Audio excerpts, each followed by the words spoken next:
Hello everyone, Challengers unique classes का YouTube channel आपका फिर से स्वागत करता है।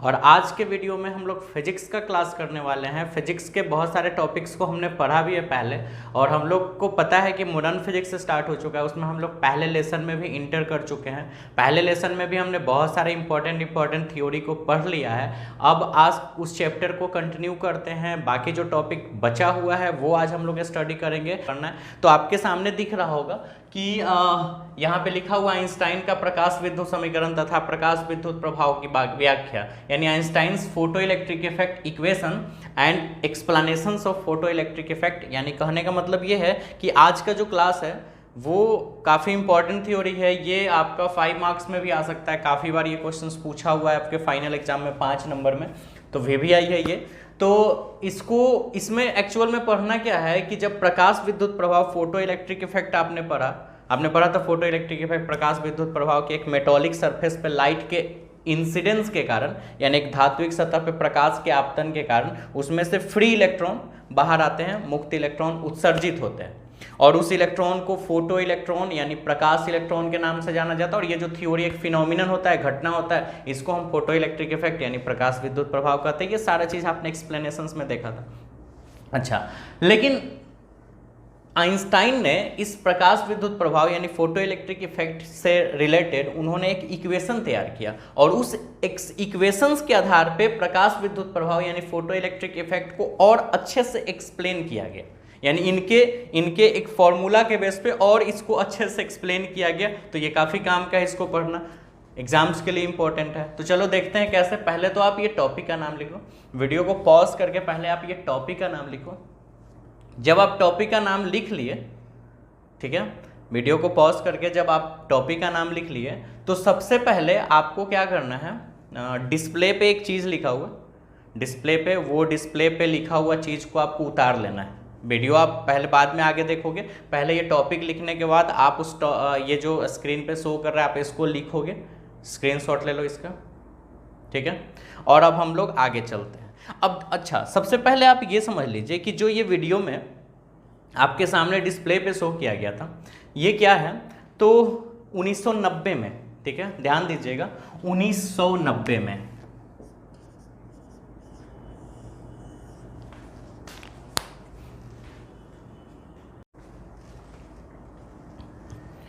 तो जो आपने डिस्प्ले पे देखा वो लिखा हुआ जो चीज़ था वो क्या था, वो हम आपको पहले समझा लें। आइंस्टाइन ने 1905 ईस्वी में, आप ध्यान देना, 1905, ठीक है, 1905 यानी 1905 में उन्होंने क्या किया, ध्यान से समझिएगा। 1905 ईस्वी में 1905 में उन्होंने मैक्स प्लांक के क्वांटम थ्योरी, आपने पढ़ा था पिछले वाले वीडियो में ही जस्ट मैक्स प्लांक का क्वांटम थ्योरी है ना, आपने पढ़ा था क्वांटम सिद्धांत मैक्स प्लांक का। तो मैक्स प्लांक के क्वांटम सिद्धांत का यूज करके, ध्यान से समझिएगा, मैक्स प्लांक के क्वांटम सिद्धांत का यूज करके 1905 में आइंस्टीन ने प्रकाश विद्युत प्रभाव यानी फोटो इलेक्ट्रिक इफेक्ट को बहुत अच्छे से एक्सप्लेन किया, काफी डिटेल्स में एक्सप्लेन किया। फिर से वापस क्या बताया गया कि 1905 में आइंस्टाइन ने इस प्रकाश विद्युत प्रभाव फोटो इलेक्ट्रिक इफेक्ट इक्वेशंस को एक्सप्लेन किए काफ़ी अच्छे तरीके से, लेकिन किसके हेल्प से, तो जो मैक्स प्लांक ने अपना क्वांटम थ्योरी दिया था, उस क्वांटम थ्योरी के आधार पर इन्होंने बहुत अच्छे से फोटो इलेक्ट्रिक इफेक्ट को एक्सप्लेन किया, ठीक है, यानी कि उन्हीं के थ्योरी को यूज करके, ठीक है। अच्छा, इन्होंने अपने थ्योरी में क्या बताया कि ये क्लियर है बात कि अगर किसी मेटॉलिक सरफेस पे अगर हम लाइट को इंसिडेंट करवाते हैं, किसी मेटॉलिक सरफेस पर अगर लाइट को इंसिडेंट करवाते हैं, तो उसमें से इलेक्ट्रॉन बाहर आते हैं, लेकिन उस इलेक्ट्रॉन के बाहर आने का 2 प्रोसेस होता है, यही समझना है आपको। कहने का मतलब ये है कि एक मेटॉलिक सरफेस, इसमें फ्री इलेक्ट्रॉन है बहुत सारा, मान लो, ठीक है। हम जैसे ही इस पे लाइट इंसिडेंट करवाएं, लाइट यानी एनर्जी दिए, इसको बाहर से एनर्जी दिए, और वो एनर्जी आपने क्या दिया, H nu, E बराबर H nu, आपने ये फॉर्मूला पढ़ा भी था मैक्स प्लांक के क्वांटम थ्योरी में, E बराबर H nu आपने दिया, ठीक है, ध्यान से समझिएगा, H nu, ये ऊर्जा दिया आपने। अच्छा, जब ये ऊर्जा आपने दिया तो ये सरफेस गर्म हुआ या एनर्जी अंदर गया, इस इलेक्ट्रॉन को एनर्जी प्रोवाइड हुआ, ठीक है। एनर्जी लेने के बाद ये इलेक्ट्रॉन इस सरफेस से बाहर आ गए। सपोज मान लो ये इलेक्ट्रॉन सरफेस से बाहर, बड़ा ध्यान से समझना, केयर एकदम। ये एक सरफेस, मैंने इस पे लाइट इंसिडेंट करवाया। लाइट का जो एनर्जी है h nu है, आपने मैक्स प्लांक के क्वांटम थ्योरी में पढ़ लिया था, जहां h क्या है, प्लांक कांस्टेंट है, जिसका value 6.6262 into 10 to the power -34 joule second है, आपने पढ़ा था ये। अच्छा, जब ये आप इन एनर्जी इसको दिए तो इसमें से जो मुक्त इलेक्ट्रॉन थे, फ्री इलेक्ट्रॉन, ये सरफेस से बाहर आया, ठीक है। अच्छा, जो इलेक्ट्रॉन सिर्फ सरफेस से बाहर आया, मान लो कि इलेक्ट्रॉन सिर्फ सरफेस से बाहर आया, तो इलेक्ट्रॉन अगर सिर्फ सरफेस से बाहर आ रहा है तो ये किसके कारण से आ रहा है, तो ये आ रहा है कार्यफलन। कार्यफलन एक ऊर्जा ही था ना, जिसको इंग्लिश में वर्क फंक्शन के नाम से जाना जाता है। कार्यफलन यानी वर्क फंक्शन। कार्यफलन एक न्यूनतम ऊर्जा थी, एक ऐसी न्यूनतम ऊर्जा, एक ऐसी मिनिमम एनर्जी जिससे इलेक्ट्रॉन मात्र सरफेस से बाहर आता था। जैसे एक सरफेस है, हम उस सरफेस पर अगर 8 इलेक्ट्रॉन वोल्ट का एनर्जी दिए तो इलेक्ट्रॉन बाहर नहीं लिया, 9 दिए 9 इलेक्ट्रॉन वोल्ट, इलेक्ट्रॉन बाहर नहीं आया, 10 दिए नहीं आया, 11 दिए इलेक्ट्रॉन बाहर आया, सिर्फ बाहर आया। 12 इलेक्ट्रॉन वोल्ट पे इलेक्ट्रॉन बाहर आने के बाद इधर उधर भी भाग सकता है क्योंकि एनर्जी ज्यादा मिल गया। 13 पे और ज्यादा, यानी बाहर निकलने के बाद वो मूव भी कर सकता है, यानी गतिज ऊर्जा, उसको काइनेटिक एनर्जी भी मिल सकती है। लेकिन आप सोचो 11 इलेक्ट्रॉन वोल्ट पर मात्र बाहर आ रहा है, और उससे अगर एक्स्ट्रा एनर्जी देंगे तो इलेक्ट्रॉन वो बाहर आके हो सकता है वो इधर उधर मूव करने लगे। यही कॉन्सेप्ट यहां पे है कि अगर हम इलेक्ट्रॉन मात्र सरफेस से बाहर आ रहा है, ठीक है, तो वो सरफेस से बाहर आने के लिए जो एनर्जी यूज हो रहा है उसको वर्क फंक्शन, जिसको फाई नॉट या डब्ल्यू नॉट से इंडिकेट करते हैं, फाई नॉट या डब्ल्यू नॉट से, ठीक है। अच्छा, जब अगर एक्स्ट्रा उसको एनर्जी मिला, यानी कि ऐसा कोई जरूरी थोड़ा है कि एच नु जो है वो फाई नॉट के बराबर ही है, हो सकता है एच नु एक ऐसा एनर्जी है, यानी ई एक ऐसा एनर्जी है जो कार्यफलन से ज्यादा का एनर्जी है। तो अगर जैसे ही मान लो इस मेटॉलिक सरफेस का कार्यफलन है 11 इलेक्ट्रॉन वोल्ट, मान लेते हैं कुछ देर के लिए कि इस मेटल्स के लिए वर्क फंक्शन कार्यफलन का वैल्यू है 11 इलेक्ट्रॉन वोल्ट, और हम जो लाइट से एनर्जी दे रहे हैं वो दे रहे हैं 15 इलेक्ट्रॉन वोल्ट का। ध्यान से समझना, मैंने क्या बोला कि इस मेटॉलिक सरफेस का 11 इलेक्ट्रॉन वोल्ट वर्क फंक्शन है। वर्क फंक्शन कहने का मतलब अगर इस सरफेस को अगर इतना एनर्जी दे दे, इतना, तो इसमें से इलेक्ट्रॉन एमिट हो जाएगा, इलेक्ट्रॉन बाहर आ जाएगा। इससे कम देंगे तो इलेक्ट्रॉन बाहर नहीं आएगा। लेकिन हम कितना दे रहे हैं, 15। 11 पे काम बन जाएगा, लेकिन हम दे रहे हैं 15। तो अगर हम 15 देंगे, ठीक है, तो क्या होगा, ध्यान से समझना। 15 में से 11 इलेक्ट्रॉन वोल्ट एनर्जी खा के इलेक्ट्रॉन कहाँ निकल जाएगा, बाहर।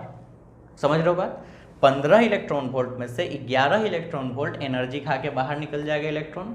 लेकिन बाकी का जो 4 इलेक्ट्रॉन वोल्ट अभी भी एनर्जी बचा है, 15 में 11 खपत हुआ है, अभी 4 बचा हुआ है, वो 4 कहाँ जाएगा, तो वो 4 जब ये इलेक्ट्रॉन बाहर निकलेगा तो इधर उधर मूव भी कर सकता है, मैक्सिमम इसको काइनेटिक एनर्जी प्रोवाइड हो सकता है, मैक्सिमम काइनेटिक एनर्जी, है ना। तो वो बाकी का जो इलेक्ट्रॉन वोल्ट जो एनर्जी बचा हुआ है वो इस इलेक्ट्रॉन को इधर उधर मूव करवाने में काम कर जाएगा, ठीक है, इधर उधर वो मूव करवाने जाएगा। तभी तो ये इलेक्ट्रॉन इधर उधर मूव करने लगेगा, तो यहाँ पे चार्ज का फ्लुएसेंस होने लगता है, और यहाँ पे एक करंट भी पैदा लेता है, और इस फिनोमिनन में उस करंट को फोटो इलेक्ट्रिक करंट यानी प्रकाश विद्युत धारा के नाम से जाना जाता है, ठीक है। तो आप एक चीज आप क्लियर हमेशा याद रखिएगा कि अगर आप लाइट दे रहे हो, आप एक एनर्जी दे रहे हो, तो एनर्जी में से एनर्जी आप कितना भी एनर्जी दो अमाउंट का, कुछ ऐसे एनर्जी होंगे, यानी कि कुछ अमाउंट का एनर्जी जो होगा जिसके कारण से इलेक्ट्रॉन बाहर आएगा, और कुछ एनर्जी से इलेक्ट्रॉन काइनेटिक एनर्जी प्राप्त करेगा, ठीक है। वापस फिर से मैंने क्या बोला कि आप कोई भी एनर्जी दोगे यहाँ, हाँ, लेकिन एनर्जी आपको किसी भी हाल में उस मेटॉलिक सरफेस के वर्क फंक्शन से आपको ज़्यादा ही देना होगा, क्योंकि अगर आप उससे कम देते हो तो इलेक्ट्रॉन बाहर ही नहीं आएगा, काइनेटिक एनर्जी तो दूर का बात है, ठीक है। तो कम से कम उस मेटॉलिक सरफेस का हर एक का वर्क फंक्शन आपको लिखवाया गया था, किसका कितना कितना है, तो कम से कम आप उतना दो या उससे ज़्यादा दो, तभी आपका काम बनेगा, ठीक है। तो अगर आप लाइट दे रहे हो, एक एनर्जी दे रहे हो, तो उस एनर्जी का यूज 2 काम में होगा, ठीक है। पहला, इलेक्ट्रॉन को उत्सर्जन करवाने में, यानी एमिट करवाने में, ठीक है। पहला काम होगा इलेक्ट्रॉन को बाहर निकालने में, दूसरा काम क्या होगा, इलेक्ट्रॉन को गतिज ऊर्जा प्रोवाइड करने में, यानी काइनेटिक एनर्जी। ठीक है, फिर से समझो, किसी भी मेटॉलिक सरफेस, कुछ भी मेटॉलिक सरफेस, कोई भी मेटॉलिक सरफेस हो, धात्विक सतह, अगर आप उस पर एनर्जी दे रहे हो और अगर वो एनर्जी उस मेटॉलिक सरफेस के कार्यफलन से ज्यादा है, कार्यफलन से कम है, तो कुछ फर्क नहीं पड़ने वाला है। लेकिन अगर कार्यफलन से, वर्क फंक्शन से अगर आप ज्यादा देते हो, ठीक है, अगर आप उसके बराबर देते हो तो फिर इलेक्ट्रॉन सिर्फ बाहर निकल के रह जाएगा। लेकिन अगर आप उससे ज्यादा देते हो तो दो तरह का काम होगा, कुछ एनर्जी यूज होगा इलेक्ट्रॉन को बाहर निकालने में और कुछ एनर्जी यूज होगा इलेक्ट्रॉन को काइनेटिक एनर्जी यानी गतिज ऊर्जा प्रोवाइड करने में। ठीक है, दो तरह का काम करेगा वही एनर्जी, और यही चीज यहां पे लिखा हुआ था जो हम आपको भी डिस्प्ले पे लिखवाए थे। यानी डिस्प्ले पे ये बात लिखा हुआ था कि 1905 में आइंस्टाइन जो थे वो मैक्स प्लैंक के क्वांटम थ्योरी का यूज करके उन्होंने फोटो इलेक्ट्रिक इफेक्ट यानी प्रकाश विद्युत प्रभाव की सफल व्याख्या की। ठीक है, उन्होंने एक्सप्लेन कर दिया अच्छे तरीके से इस चीज को, और उन्होंने बताया गया कि अगर किसी मेटॉलिक सरफेस पर अगर आप एनर्जी देते हो और उस मेटॉलिक सरफेस से के वर्क फंक्शन से अगर आप ज़्यादा एनर्जी देते हो तो उस पूरे एनर्जी में से, ऐसा नहीं कि सारा एनर्जी इलेक्ट्रॉन को बाहर ही निकालेगा, कुछ एनर्जी लेके इलेक्ट्रॉन बाहर आएगा और कुछ एनर्जी के कारण वो काइनेटिक एनर्जी गतिज ऊर्जा प्रोवाइड होगा, जिसके कारण वो इलेक्ट्रॉन इधर उधर मूव कर पाएगा। ठीक है, यानी कुल मिला के आपको यहाँ पे यही बात समझाना था। चलो इसको हटाते हैं, वो तो आपने लिख लिया, और वहाँ के बाद जो लिखना है वो यहाँ पे हम बोर्ड पे डेरिवेशन करते हैं, ये लिखो गया। 5 मार्क्स का टॉपिक है, बहुत आसान है, इतना तो हम भूखे सिर्फ आपको समझाने के लिए। देखिए, कहने का मतलब यहाँ पे ये है कि ध्यान से समझना कि जो हम फोटोन, एनर्जी ऑफ फोटोन दे रहे हैं,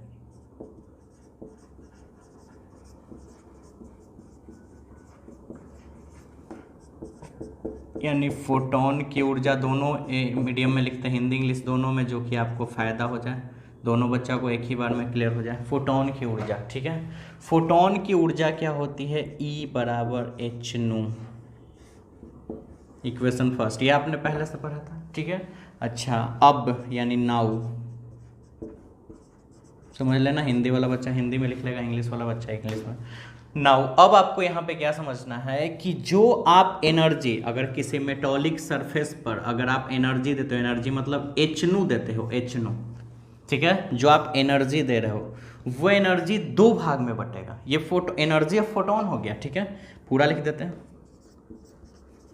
एनर्जी ऑफ फोटोन यानी फोटोन की ऊर्जा, ये जो आप दे रहे हो ये दो भाग में बटेगा। ठीक है, एक इलेक्ट्रॉन को बाहर निकालेगा, इलेक्ट्रॉन को बाहर निकालेगा यानी कि वो एनर्जी कहलाएगा वर्क फंक्शन। ठीक है, यानी कार्यफलन, और बाकी गतिज ऊर्जा प्रोवाइड करेगा, महत्तम गतिज ऊर्जा,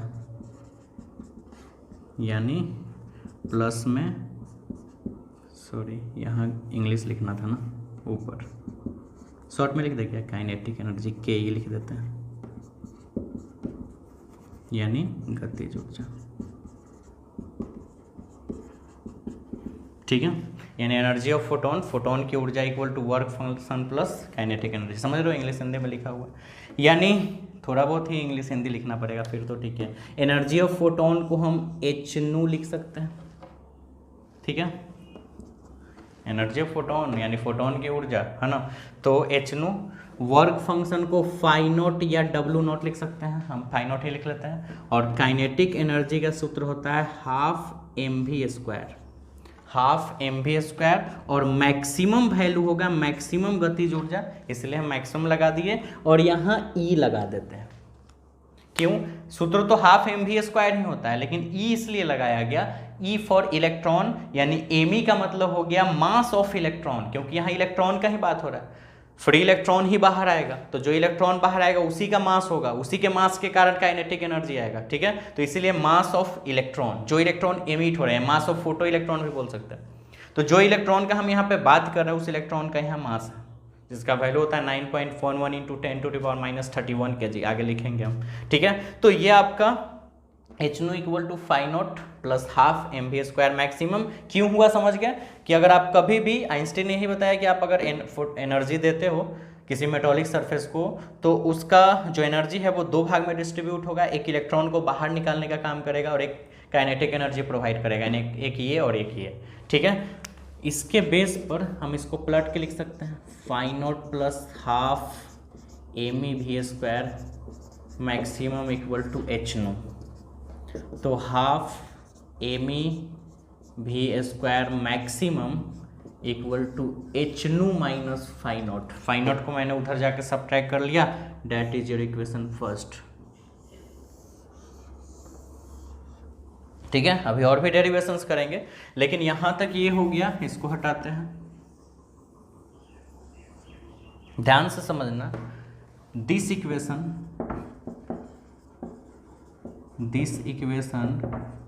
इज सेड टू बी, या इस कॉल्ड भी लिख सकते हैं, फोटो इलेक्ट्रिक इक्वेशन।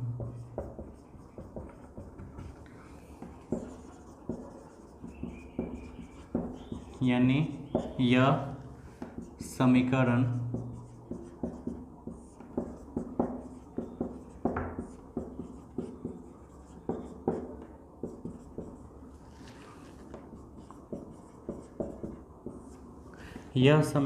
प्रकाश विद्युत समीकरण कहलाता है। बड़ा इजी वे में निपट गया, और ये 5 नंबर का।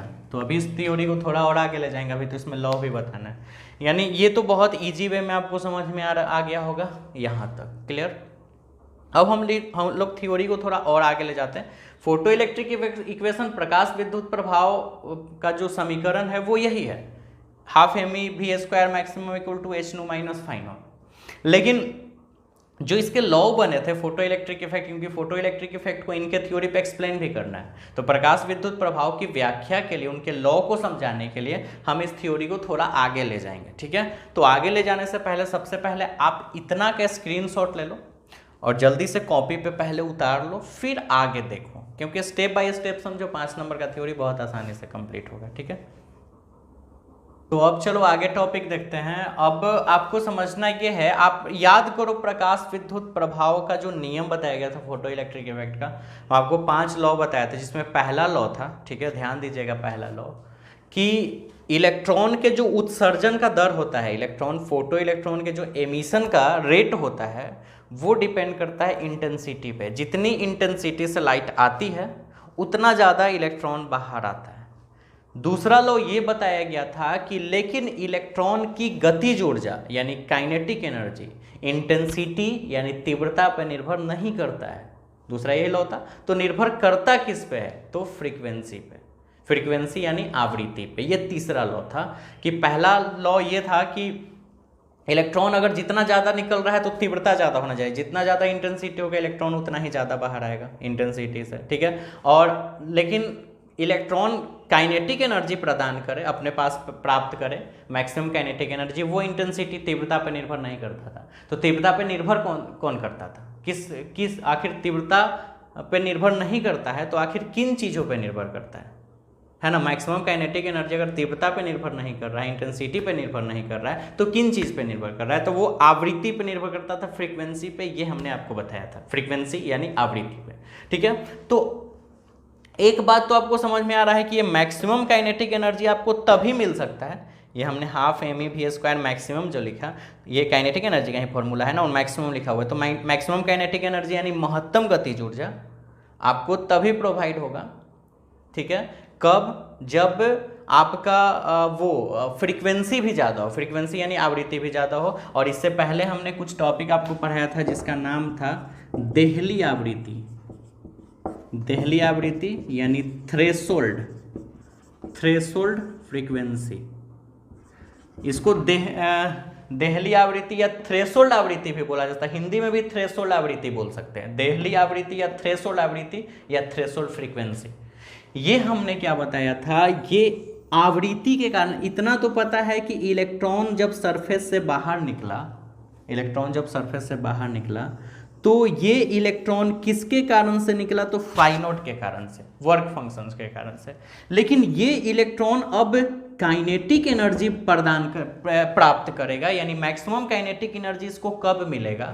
जब इसको फ्रीक्वेंसी चाहिए, फ्रीक्वेंसी यानी नू का वैल्यू मैक्सिमम। काइनेटिक एनर्जी मिलने के लिए क्या होगा? ये फ्रीक्वेंसी ज़्यादा से ज़्यादा होना चाहिए। अच्छा, ये थ्रेशोल्ड आवृत्ति क्या है? हमने बोला था कि एक सरफेस पे बहुत सारा इलेक्ट्रॉन है, फ्री इलेक्ट्रॉन, हमको बाहर निकालना है, ठीक है। तो इसका मैंने डिफिनेशन बताया था वर्क फंक्शन का कि एक मिनिमम एनर्जी का वैल्यू जिसके कारण इलेक्ट्रॉन सिर्फ बाहर आता है, यानी कि जैसे एग्जांपल में 8 पे नहीं बाहर आया, 9 इलेक्ट्रॉन वोल्ट पे नहीं आया, 10 पे नहीं आया, 11 पे आ गया, 12 पे भी आएगा, 13 पे भी आएगा। स्टार्ट कहाँ से हुआ? 11 से। तो मिनिमम वैल्यू है वो। तो वो एक एनर्जी था। हम अगर ऐसा बोले, डिफिनीशंस को ये बोले, डिफिनीशन को थोड़ा चेंज करें, पहले वाला डिफिनीशन था कि एक मिनिमम एनर्जी जिसके कारण इलेक्ट्रॉन सरफेस से बाहर आता है, और अब हम बोले कि एक मिनिमम फ्रीक्वेंसी का लाइट, एक मिनिमम यानी न्यूनतम फ्रीक्वेंसी यानी न्यूनतम आवृत्ति का लाइट जिसके कारण इलेक्ट्रॉन बाहर है। एनर्जी का बेस न लेके हम लोग आवृत्ति का बेस ले, तो वो वाले आवृत्ति का नाम, उस फ्रीक्वेंसी का नाम क्या होगा? तो देहली आवृत्ति यानी थ्रेशोल्ड फ्रीक्वेंसी। जिस मिनिमम एनर्जी के कारण इलेक्ट्रॉन बाहर आता है वो है वर्क फंक्शन, कार्यफलन। और जिस फ्रीक्वेंसी, मिनिमम फ्रीक्वेंसी, न्यूनतम आवृत्ति के कारण इलेक्ट्रॉन बाहर आता है वो है देहली आवृत्ति यानी थ्रेशोल्ड फ्रीक्वेंसी। डिफिनीशंस का सेक्शन थोड़ा चेंज हुआ है इसके और इसके बेस पर, एनर्जी और आवृत्ति के बेस पर, ठीक है। अच्छा, तो अब बताओ, ध्यान से समझना कि अगर हम देहली आवृत्ति का बात करते हैं, हम इस पूरे कहानी में अगर हम एक आवृत्ति का बात न करके देहली आवृत्ति यानी थ्रेशोल्ड फ्रीक्वेंसी का बात करते हैं, तो उस इलेक्ट्रॉन को काइनेटिक एनर्जी मिलेगा? अगर हम फ्रीक्वेंसी का बात न करके इस फ्रीक्वेंसी का बात करते हैं, तो क्या इलेक्ट्रॉन को काइनेटिक एनर्जी मैक्सिमम यानी महत्तम गतिज ऊर्जा मिलेगा? नेवर, नहीं मिलेगा। क्योंकि मैंने डिफिनीशन में ही बताया कि ये एक ऐसी फ्रीक्वेंसी है जिसके कारण इलेक्ट्रॉन सिर्फ बाहर आता है सरफेस से, उसको काइनेटिक एनर्जी नहीं मिलता है, ठीक है। तो इलेक्ट्रॉन सिर्फ बाहर आएगा, काइनेटिक एनर्जी प्रोवाइड नहीं होगा। तो यही चीज हम यहां पे लिखते हैं कि यदि, ठीक है,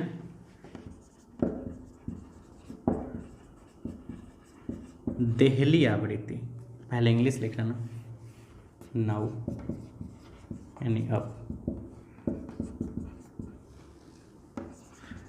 कंसीडर अ थ्रेशोल्ड फ्रीक्वेंसी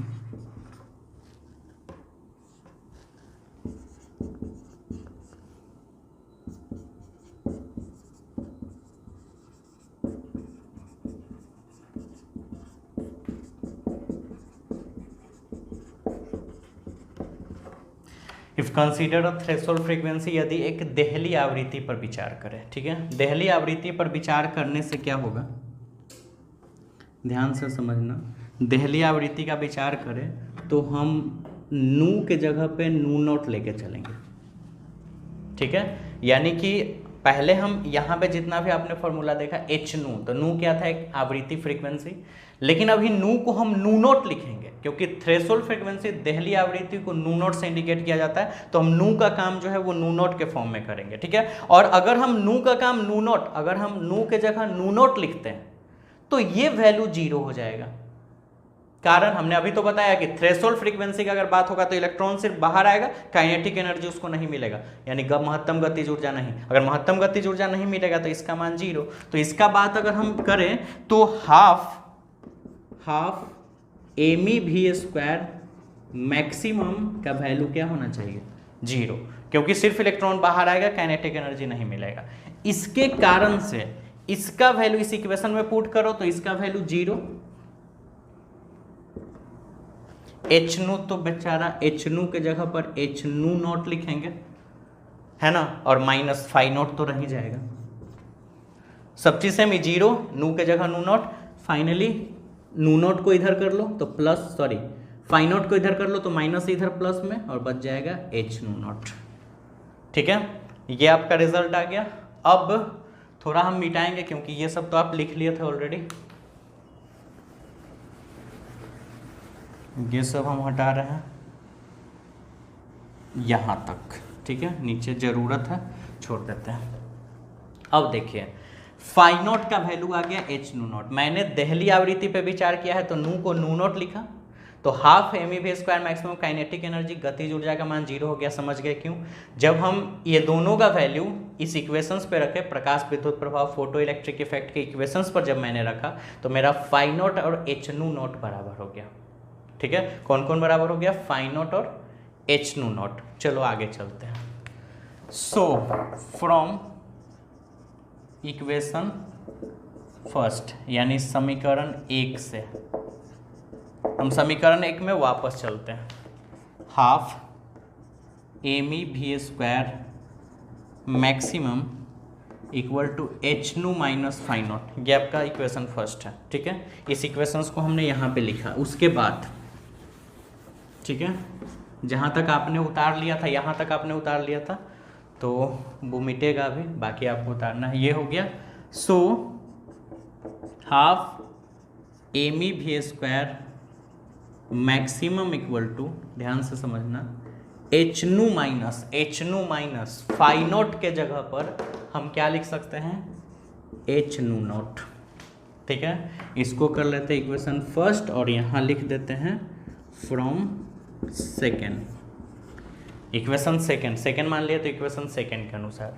अब देखिए half m e v square maximum equal to h common ले सकते हैं तो नू माइनस नू नॉट, तो ये भी फॉर्मूला छोड़ा जा सकता है।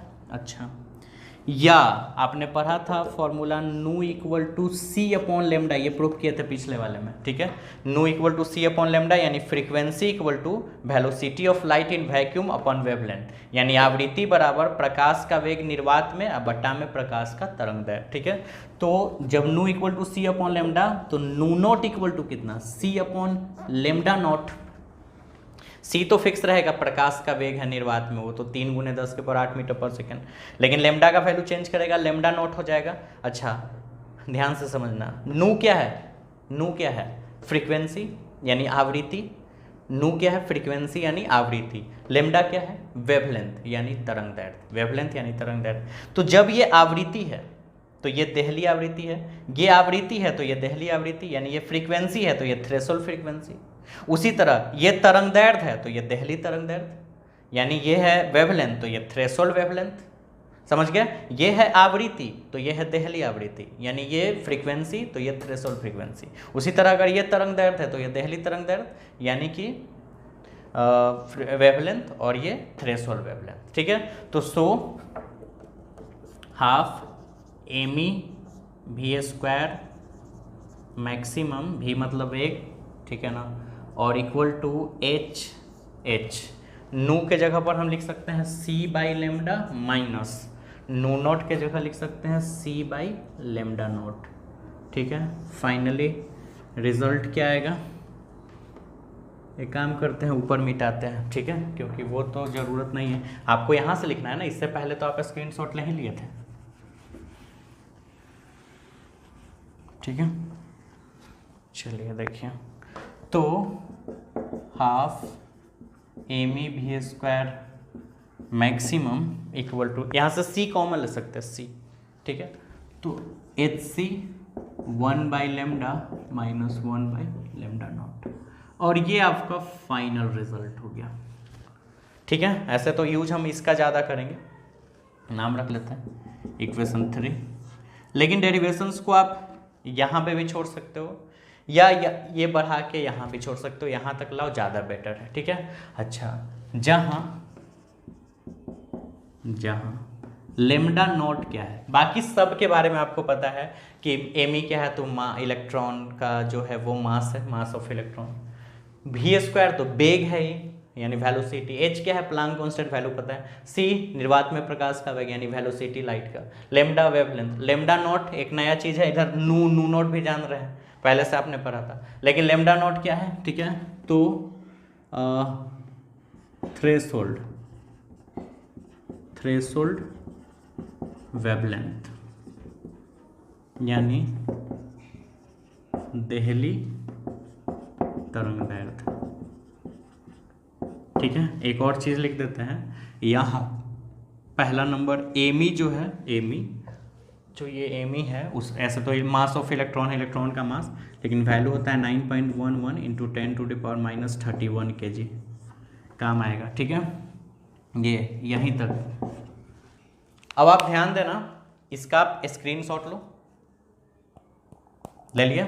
अब देखिए, आप जो अभी तक लिख चुके थे वहां के बाद यहां से लिखना है, नाउ से ये ऐसे लिखते हुए आना, फिर इधर आना है ना, ऐसे लिखना है स्टार्ट, क्योंकि वो तो पहले का था। यहां से ऐसे लिखते हुए इधर पहुंचना और फिर ये वाला भाग लिखना है। ठीक है, समझ के बाद तो ये आपको लिख लेना है। डेरिवेशंस हो गया। अब हम लोग इसके जरिए लॉ कैसे बनाया गया वो पहले स्टडी कर लेते हैं। तो पहले आप इसका अच्छे से नोट्स तैयार कर लो, फिर आगे हम लोग देखते हैं। तो चलिए, प्रकाश विद्युत समीकरण, फोटो इलेक्ट्रिक इफेक्ट इक्वेशन आपने देख लिया। अब ये दो फॉर्मूला आपने निकाला, half m e v square maximum equal to h into nu minus nu nought, या h c into 1/λ minus 1/λ nought. सारा चीज़ आपने देख लिया। अच्छा, इस पे प्रकाश विद्युत प्रभाव को कैसे एक्सप्लेन किया गया? तो पहले वो जो आपने लॉ पढ़ा कि इलेक्ट्रॉन के निकलने का जो एमिशन है वो ठीक है, वो इंटेंसिटी पे निर्भर करता है, तीव्रता पे।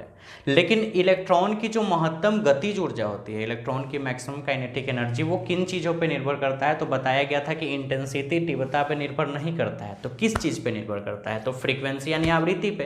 क्या ये बात सही है? तो ऑफकोर्स सही, आप फॉर्मूला देख सकते हो। इस फॉर्मूला के आधार पर, इसी फॉर्मूला को ना ये लाया गया वेवलेंथ के रूप में। ठीक है, तो half m e v square maximum equal to h nu minus nu naught के आधार पर आपको ये पता चल रहा है, half m e v square maximum का मतलब काइनेटिक एनर्जी ना, ये काइनेटिक एनर्जी का ही सूत्र है ना। तो kinetic energy, maximum kinetic energy का जो वैल्यू है वो किन किन चीजों पे डिपेंड कर रहा है? एच पे, नू पे, नू नोट पे। तो एच पे डिपेंड क्या करेगा? एच तो कांस्टेंट, तो वो तो फिक्स वैल्यू रहेगा। लेकिन दो चीज पे डिपेंड कर रहा है, नू माइनस नू नोट पे। यानी नू भी फ्रीक्वेंसी है, ये भी फ्रीक्वेंसी है, थ्रेशोल्ड फ्रीक्वेंसी है, लेकिन है तो फ्रीक्वेंसी। इंटेंसिटी का नाम यहाँ पे आया है, तीव्रता का कहीं नाम नहीं। तो गतिज ऊर्जा, एक बात सच है जो हम लोग रूल पढ़े थे, वो इस बेस पर पता चल गया कि काइनेटिक एनर्जी जो है वो डिपेंड करता है, निर्भर करता है किन चीजों पे? तो फ्रीक्वेंसी यानी नू या नू नोट जो भी हो, फ्रीक्वेंसी पे डिपेंड करता है काइनेटिक एनर्जी, जो कि आपने लॉ भी पढ़ा था। तो इनके आधार पे लॉ एक्सप्लेन हुआ। अच्छा, दूसरा बात यह है कि जब आप ये फॉर्मूला देख रहे हो, पहला आपने समझा ना नियम कि काइनेटिक एनर्जी किसी भी हाल पे फ्रीक्वेंसी पे अगर डिपेंड करता है, गतिज ऊर्जा फ्रीक्वेंसी तीव्रता पे, सॉरी आवृत्ति पे निर्भर करता है, तो वो आप सिद्ध करके दिखाओ। तो सिद्ध तो हो चुका है इसके आधार पे कि इसके फॉर्मूला में यही आ रहा है, इंटेंसिटी तो नहीं आ रहा है। दूसरा बात है, इस फॉर्मूला को आप देखो, काइनेटिक एनर्जी का वैल्यू निगेटिव नहीं होता है कभी। हमने देखा भी होगा पहले, kinetic energy always is in positive, यानी गतिज ऊर्जा हमेशा धनात्मक होता है। तो गतिज ऊर्जा का मान धनात्मक कब रहेगा? जब इस फॉर्मूला को देख के ही समझ में आता है कि नू इज ऑलवेज ग्रेटर देन, अगर नू नोट रहे, अगर नू का वैल्यू नू नोट से बड़ा रहे तभी वैल्यू पॉजिटिव हो सकता है। कैसे? अगर नू का वैल्यू 10 है, इसका वैल्यू 5 है, तो 10 माइनस 5 रह जाएगा, यानी पॉजिटिव वैल्यू। लेकिन अगर नू नोट का वैल्यू 10 हो जाए और इसका वैल्यू 5 हो जाए, तो 5 घटाओ 10 माइनस 10 हो जाएगा, सॉरी माइनस 5 हो जाएगा, यानी कि ये रिजल्ट निगेटिव आ जाएगा। समझ रहे हो बात कहने का मतलब? यानी कि आगे वाला वैल्यू किसी भी हाल में बड़ा रहेगा और पीछे वाला छोटा, तभी ना सब्ट्रैक्ट होके एक पॉजिटिव वैल्यू देगा, धनात्मक, नहीं तो ऋणात्मक वैल्यू चला जाएगा। तो एक बात, दूसरा नियम ये भी क्लियर हो रहा है कि इलेक्ट्रॉन के उत्सर्जन होने के लिए, इलेक्ट्रॉन के एमिशन होने के लिए, ये क्या था? ये फ्रीक्वेंसी ऑफ लाइट, और नू नोट क्या था? Threshold frequency. यानी हर एक मेटल्स का अपना एक फ्रीक्वेंसी का लिमिटेशन है कि हम इतना फ्रीक्वेंसी लेंगे तभी इलेक्ट्रॉन आपको देंगे। इसका कहने का मतलब ये ना कि वो उसका खुद का फ्रीक्वेंसी का लिमिटेशन है कि वो कम से कम इतना लेगा। ठीक है, तो यानी कि कहने का मतलब ये है कि नू अगर ग्रेटर देन नू नोट है, इसका कहने का मतलब ये है कि किसी भी हाल में लाइट का फ्रीक्वेंसी, कौन लाइट का फ्रीक्वेंसी? जो लाइट आप मेटॉलिक सरफेस पे इंसिडेंट करवा रहे हो, उस मेटॉलिक सरफेस, जिस मेटॉलिक सरफेस पे लाइट इंसिडेंट करवा रहे हो, उस लाइट का फ्रीक्वेंसी, उस प्रकाश की आवृत्ति किसी भी हाल में बड़ा होना चाहिए। किससे? तो थ्रेशोल्ड फ्रीक्वेंसी से, यानी देहली आवृत्ति के। और किसकी देहली आवृत्ति? तो उस मेटॉलिक सरफेस, क्योंकि अलग अलग मेटल्स के अलग अलग थ्रेशोल्ड फ्रीक्वेंसी है। जैसे अलग अलग मेटल्स के आपने देखे थे अलग अलग वर्क फंक्शन है, कार्यफलन, तो उसी तरह हर एक मेटल्स के अलग अलग थ्रेशोल्ड फ्रीक्वेंसी है। यानी थ्रेशोल्ड फ्रीक्वेंसी कहने का मतलब देहली आवृत्ति। तो चाहे किसी का भी हो, कुछ भी हो, आपको लाइट देना हो सकता है कि अगर हम आयरन का बात करें, सपोज मान लेते हैं आयरन का बात करें, और आयरन का थ्रेशोल्ड फ्रीक्वेंसी है मान लो 15 हर्ट्ज, ठीक है। तो लाइट जो आपको इंसिडेंट करवाना होगा इस पे, वो आपको इलेक्ट्रॉन को अगर आपको बाहर निकाल के काइनेटिक एनर्जी देना है कि इलेक्ट्रॉन बाहर निकल के इधर उधर मूव करे, तो आपको किसी भी हाल में इस 15 हर्ट्ज से ज्यादा का फ्रीक्वेंसी देना होगा। अच्छा, अगर हम किसी एल्युमिनियम का बात करें, हो सकता है उसका 14 हर्ट्ज थ्रेशोल्ड फ्रीक्वेंसी है, तो आप जो लाइट इंसिडेंट करवा रहे हैं, आप 12 दोगे तो काम नहीं चलेगा, अब आपको मतलब इससे ज्यादा यानी 15 दे देना होगा। लेकिन कोई एक ऐसा मेटल है जिसका थ्रेशोल्ड फ्रीक्वेंसी 20 हर्ट्ज है, तो जो आप लाइट इंसिडेंट करवा रहे हो वो लाइट का फ्रीक्वेंसी 20 से ज्यादा होना चाहिए, है ना, तभी वो इलेक्ट्रॉन एमिशंस होगा। तो ये भी एक्सप्लेनेशन हुआ है यहाँ पे। पहला तो ये कि हाँ काइनेटिक एनर्जी फ्रीक्वेंसी पे डिपेंड करता है। दूसरा, इलेक्ट्रॉन की इमिशन होने के लिए लाइट का जो फ्रीक्वेंसी यानी प्रकाश का जो आवृत्ति है वो किसी भी हाल में थ्रेशोल्ड फ्रीक्वेंसी यानी कि देहली आवृत्ति से ज्यादा होना चाहिए। ठीक है, 2 आपने बात पढ़ा, चलो 2 और देखते हैं।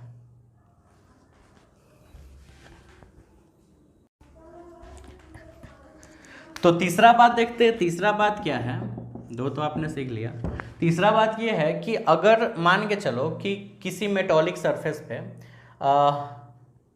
इलेक्ट्रॉन मेटॉलिक सरफेस से ज़्यादा एमिट तब हो सकता है जब ज़्यादा से ज़्यादा आप फोटोन इंसिडेंट करो। फोटोन ज़्यादा मतलब इंटेंसिटी ज़्यादा, चमक ज़्यादा, ठीक है। यानी जितना ज़्यादा फोटोन इंसिडेंट करवाओगे, आपने देखा है कि अगर आप एक फोटोन इंसिडेंट करवाते तो उसके एनर्जी को लेके इलेक्ट्रॉन थोड़ा सा एनर्जी लेके बाहर आता है और फिर उसके बाद मूव करने लगता है। तो इसी तरह से आप 5 गो 10 गो 50 गो जितना ज़्यादा फोटोन उस पर डालोगे उतना ही ज़्यादा इलेक्ट्रॉन, जितना इलेक्ट्रॉन अंदर होगा हर एक इलेक्ट्रॉन कुछ ना कुछ एनर्जी लेके बाहर आएगा। समझ रहे हो बात? तो जितना ज़्यादा इलेक्ट्रॉन बाहर आएगा, जितना ज्यादा इलेक्ट्रॉन बाहर आएगा उतना ही ज्यादा फोटो इलेक्ट्रिक करंट यानी प्रकाश विद्युत, ठीक है, प्रकाश विद्युत धारा। हमने बताया था कि जब इलेक्ट्रॉन्स मेटॉलिक सरफेस से बाहर निकलते हैं तो इस इलेक्ट्रॉन को फोटो इलेक्ट्रॉन यानी प्रकाश इलेक्ट्रॉन के नाम से जाना जाता है। इस घटना को फोटो इलेक्ट्रिक इफेक्ट यानी प्रकाश विद्युत प्रभाव के नाम से जाना जाता है। और यहाँ पे इलेक्ट्रॉन के बहुत सारा इलेक्ट्रॉन अगर उत्सर्जित होगा और वो अगर किसी सर्किट में फ्लो होने लगे तो वहाँ इलेक्ट्रिसिटी का काम कर जाएगा, विद्युत्व आ जाएगा, विद्युत का गुण आ जाएगा। तो फोटो इलेक्ट्रिक करंट यानी वो जो करंट वहाँ पे उत्पन्न होगा उसको फोटो इलेक्ट्रिक करंट यानी प्रकाश विद्युत धारा के नाम से जाना जाता है। तो यही चीज है कि अगर आपको इलेक्ट्रॉन को ज्यादा से ज्यादा उत्सर्जित करवाना है, इस नियम के आधार पर यह भी पता चला कि अगर इलेक्ट्रॉन को आपको ज्यादा से ज्यादा उत्सर्जित करवाना है, ठीक है, तो आपको ज्यादा से ज्यादा फोटोन आपतित करवाना होगा इंसिडेंट, यानी पर सेकेंड। 1 सेकेंड में जितना ज्यादा करवा दो, हर सेकेंड में जितना ज्यादा करवाते जाओगे उतना ही आपका इलेक्ट्रॉन बाहर निकलेगा, और जितना ज्यादा इलेक्ट्रॉन बाहर निकलेगा उतना ही ज्यादा चार्ज का फ्लुएसेंस होगा। तो फोटो इलेक्ट्रिक करंट यानी प्रकाश विद्युत धारा की प्रबलता यानी स्ट्रेंथ महत्तम होगी, क्योंकि मजबूत वाला करंट होगा, ज्यादा वोल्टेज का होगा करंट। समझ रहे हो बात? क्यों? क्योंकि इलेक्ट्रॉन ज्यादा यानी चार्ज ज्यादा फ्लो हो रहा है, यानी इलेक्ट्रॉन के ज्यादा फ्लो होने करवाने के लिए आपको फोटोन इंसिडेंट करवाना होगा। और यही सोलर सेल भी करता है, लेकिन हालांकि उसमें डायोड का यूज होता है, सेमीकंडक्टर, ठीक है ना, तो वो आगे हम लोग पढ़ेंगे। लेकिन थ्योरी इसी तरह का होता है कि हम अगर बहुत सारे फोटोन को इंसिडेंट करवाएंगे तो उसमें से इलेक्ट्रॉन्स जो होते हैं वो बाहर आते हैं। वहाँ हालांकि थोड़ा सा कॉन्सेप्ट अलग है, इलेक्ट्रॉन्स और होल का बात होता है, लेकिन थोड़ा बहुत मिलता जुलता प्रोसीजर है, एग्जैक्ट यही नहीं है, अलग है लेकिन मिलता जुलता होता है। उसमें भी इलेक्ट्रॉन बाहर आता है धूप में, तो फोटोन इंसिडेंट करवाओगे जितना ज़्यादा इलेक्ट्रॉन उतना ही ज़्यादा बाहर आएगा, और जितना ज़्यादा इलेक्ट्रॉन किसी सर्किट में फ्लो करेगा फोटो इलेक्ट्रिक करंट यानी प्रकाश विद्युत धारा की प्रबलता स्ट्रेंथ काफ़ी मजबूत हो जाएगी, काफ़ी अधिक हो जाएगी। ठीक है, ये तीसरा। और चौथा बात ये इन्होंने बताया कि जैसे ही फोटोन किसी मेटॉलिक सरफेस पर इंसिडेंट होता है, जैसे ही फोटोन किसी मेटॉलिक सरफेस पे धात्विक सतह पे इंसिडेंट होता है, बहुत ही कम टाइम में, इंस्टेंट मतलब एकदम तुरंत, ठीक है, इलेक्ट्रॉन बाहर निकलना स्टार्ट हो जाता है। कब? जब ये चीज है नू का वैल्यू अगर नू नॉट से ज्यादा है, और तो जैसे ही फोटोन इंसिडेंट करेगा इलेक्ट्रॉन तुरंत बाहर आएगा, ऐसा नहीं कि टाइम लगेगा। और ये लॉ भी था, आपने पढ़ा था कि लाइट के इंसिडेंट होने और इलेक्ट्रॉन के बाहर निकलने में बहुत कम समय लगता है, लगभग 10 के पावर -8 सेकेंड, 10 के पावर -8 सेकेंड से भी कम समय लगता है। तो ये चीज यहां पे तो है ही बात कि अगर इंस्टेंट अगर नहीं आया, जल्दी से अगर इलेक्ट्रॉन अगर बाहर नहीं निकला, इसका मतलब टाइम लग जाएगा। तो तुरंत फोटोन आया, इलेक्ट्रॉन बाहर, सीधा एकदम तुरंत से बाहर आ जाता है। तो ये सारा एक्सप्लेनेशन उन्होंने दिया, जैसे कि काइनेटिक एनर्जी अगर फ्रीक्वेंसी पे डिपेंड करता है, इंटेंसिटी पे नहीं, यानी गतिज ऊर्जा आवृत्ति पे निर्भर करता है, तीव्रता पे नहीं, तो क्यों? तो इस फॉर्मूला के बेस पे। दूसरा ये भी लॉ था कि इलेक्ट्रॉन का एमिशन तभी संभव होता है जब आवृत्ति का मान देहली आवृत्ति से, यानी फ्रीक्वेंसी का मान थ्रेशोल्ड फ्रीक्वेंसी से ज़्यादा होना चाहिए। ये भी लॉ था, तीसरा शायद, तीसरा ये चौथा लॉ था ये, ठीक है। तो ये भी लॉ यहाँ पे भी क्लियर हो गया कि ये ज़्यादा होना चाहिए। आगे जैसी टाइम बहुत कम लगता है, तो इंस्टेंट जैसे ही एनर्जी यहाँ पे आए, फोटोन इंसिडेंट हो, तुरंत इलेक्ट्रॉन बाहर निकल जाए, ये भी बात क्लियर होना चाहिए। और एक और ये भी कि जितना ज़्यादा आप फोटोन डालोगे उतना ही ज़्यादा एनर्जी आप दोगे, जितना ज़्यादा आप एनर्जी दोगे उतना ही ज़्यादा इलेक्ट्रॉन बाहर आएगा, तो फोटो इलेक्ट्रिक करंट, प्रकाश विद्युत धारा की प्रबलता अधिक से अधिक होगी, ठीक है, समझ गए। तो ये जो टॉपिक हमने आपको अभी समझाया, ये सारा आपके डिस्प्ले पे लिखा हुआ है, आप यहाँ से इसको अच्छे से उतार लो, ठीक है। और चूंकि थ्योरी लंबा है, थोड़ा कन्फ्यूजन वाला भी है और इम्पोर्टेंट भी है, 5 नंबर का है, तो इसीलिए आज हम यहीं पे वीडियो को ख़त्म करते हैं। और आगे का जो टॉपिक है वो हम लोग नेक्स्ट लेक्चर में पढ़ेंगे, काफ़ी मज़ेदार होगा वो भी, आगे का भी जो थ्योरी है। हालांकि ये बहुत इंपॉर्टेंट है, इस सारे चीज़ को आपको कंप्लीट करना है, क्योंकि हम पूछेंगे, ये सारा नोट्स बना के आप मुझे व्हाट्सअप करो जल्दी से, ठीक है। और फिर मिलते हैं हम लोग नेक्स्ट वीडियो में, तब तक अपना ख्याल रखिए, घर पर रहिए, सुरक्षित रहिए, बाय बाय।